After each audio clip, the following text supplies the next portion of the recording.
Alors, Espoir 74, ce sont des familles qui, en 1983, ces familles étaient regroupées au sein d'une association dont vous avez entendu parler, je suppose, qui s'appelle l'UNAFAM. Mais l'UNAFAM, à cette époque-là, et toujours, bien sûr, l'UNAFAM ne gère pas de service ni d'établissement. Donc, l'UNAFAM a créé cette association pour justement gérer des services. Voilà, donc depuis 1983. Et ça a mis 20 ans pour que les services puissent se mettre en place.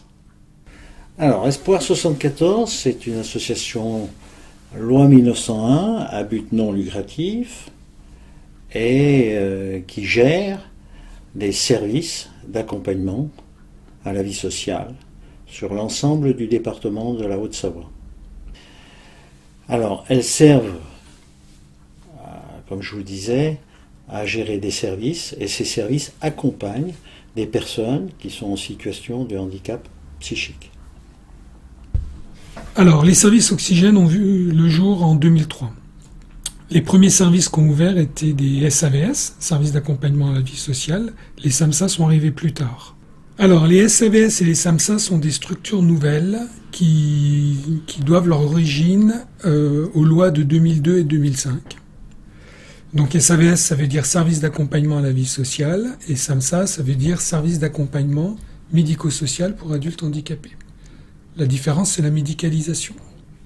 Ce sont des services qui ont été créés par l'association Espoir Haute-Savoie, au départ pour accompagner des personnes travailleurs qui pouvaient travailler dans un établissement comme Messidor.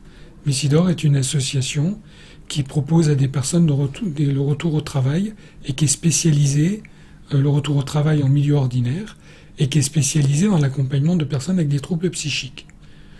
Ces personnes-là étaient uniquement accompagnées sur le plan du travail et Messidor pensait qu'il était nécessaire et utile qu'il y ait aussi un accompagnement pour le reste, donc la vie sociale et tout ce qui aide la personne en dehors de son activité professionnelle.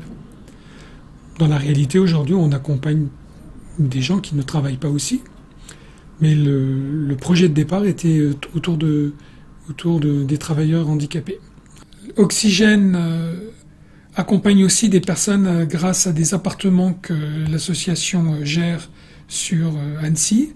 Donc on a des petits studios qu'on sous-loue à des personnes que nous accompagnons et qui leur permet d'avoir un logement avec un accompagnement plus important avant d'avoir son propre logement et d'être locataire à part entière. Et Espoir est aussi le parrain de 2 GEM. Donc les GEM, c'est des groupes d'entraide mutuelle. C'est des associations gérées par des personnes handicapées qui ont créé leur propre association, qui profitent d'un budget de l'État de 75 000 € pour avoir une structure qui propose du loisir, des activités diverses pour des personnes qui se retrouvent entre elles et organiser des temps de loisirs, des temps de vacances, des temps d'activités autour de la cuisine, de l'art, de la musique ou autres sorties de ce genre, ou aussi de ne rien faire.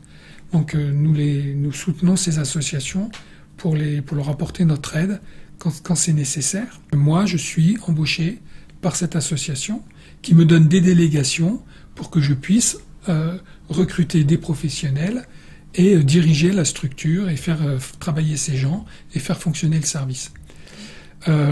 Espoir fonctionne avec un conseil d'administration qui se réunit 3 fois par an et une réunion de bureau, donc c'est quelques membres du conseil d'administration qui se réunissent 1 fois par mois. Et moi, en tant que directeur, je participe à ces réunions pour rendre compte à mon employeur de comment fonctionne le service. Le message qu'il faut faire passer, c'est qu'Espoir 74 n'est pas seul, ne veut pas rester seul, je dirais, à gérer des associations, des établissements ou des services, mais également, sa mission, c'est également de mettre en place des partenariats avec d'autres associations, d'autres services. Donc, Espoir 74, quelles sont ses missions ? Déjà, promouvoir et gérer des dispositifs d'accompagnement et d'hébergement, favoriser l'intégration des personnes dans leur milieu de vie, promouvoir des conditions favorisant la sécurité et le bien-être des usagers, et participer à changer les représentations sur la personne en situation de handicap, qui n'est pas une mince affaire.